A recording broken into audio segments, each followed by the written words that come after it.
Today we're going to look at X and the social media under attack around the world, and in particular, what on earth is going on in Brazil? Well, to help me do that, I'm delighted to be joined yet again by TNT Titan Basil Valentine and also my new best mate, Errol Musk. How are you, Errol? I'm good, thank you. That's good. And I understand you drove all the way down from Joburg, especially to South Africa, to be back on the Muckrakers today.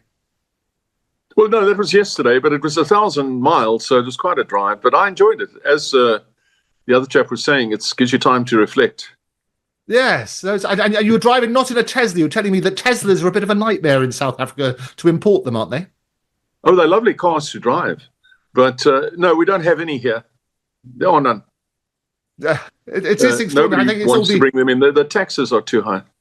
Yeah, tell me, just give me the figures on those. To get a Tesla into South Africa, just so people know, and we come back. Well, I was going to bring the Model S in about 2 years ago. Elon said he wants to send me a Model S, and then I saw that it was going to cost, with all the taxes and the transport and the shipping and everything, it was going to cost about 3 million rands, which I would imagine is about 130,000 pounds or something, right. Something like that. I'm not sure exactly, but it was too much. It was just too much for a car, just basically a Model 3. I mean, no.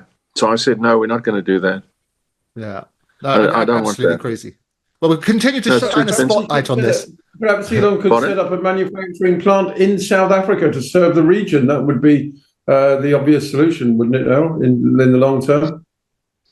Well, you know, Mercedes and BMW are very entrenched here, so they don't want any competition. And they're very much in cahoots with the government. So they're not going to simply allow Tesla in here. There are BMW electric cars here and there, very few. In America, on the other hand, 8 weeks ago, I was there for a month, about every third, and I did a very long road trip there, every third car, I'd say, is a Tesla. Every third car. Wow. There you go. Well, how disappointing that the other two brands are out there. I'm sure we can help rectify that. Usual commission is going to be good. For those of you who don't know, Errol Musk, my new best friend, is a retired South African engineer, politician, and businessman. He's the father of somebody called Elon Musk, who we don't know much about, who's an inventor, an investor, and indeed a businessman. Key roles in SpaceX and Tesla, which we've just been promoting heavily. He's also bought X Corporation for $44 billion back in 2022. I wonder if he's regretting that. But he's also been involved with other companies, The Boring Company, XAI, Neuralink, OpenAI, and satellite internet company we're hearing more about, Starlink. He's one of the wealthiest individuals in the world. And as of August 2024, Forbes estimate him to be worth about 241 billion, which is why, as I always say, Errol can afford the Miro behind him. It's always a joy. So very good.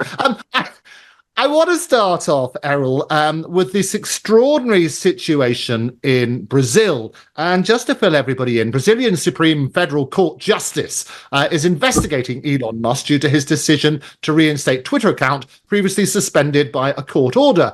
And these accounts were linked to the far-right and 2023 Brazilian Congress attack. The court order, basically, they say that they want the removal of the far-right accounts, and Musk's public statement in April 2024 indicated that he would unsuspend them, triggered the investigation. How is Elon at the moment, and what's his reaction to what's going on in Brazil?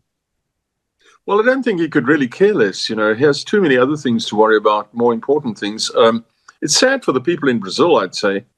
You know, a little bit. I mean, but it's a very. I've been to Brazil many times. The people are very spirited. They, you know, they will overcome this type of government interference. And you know, as for far right, I mean, far right is anybody who thinks you should wear a tie and a jacket if you go into a fine restaurant. You know, that's a far right person. So the far right definition now is ridiculous. You know, it's anybody who's remotely normal, and so that's where it starts. Yeah, no, they're trying. You know, they're trying.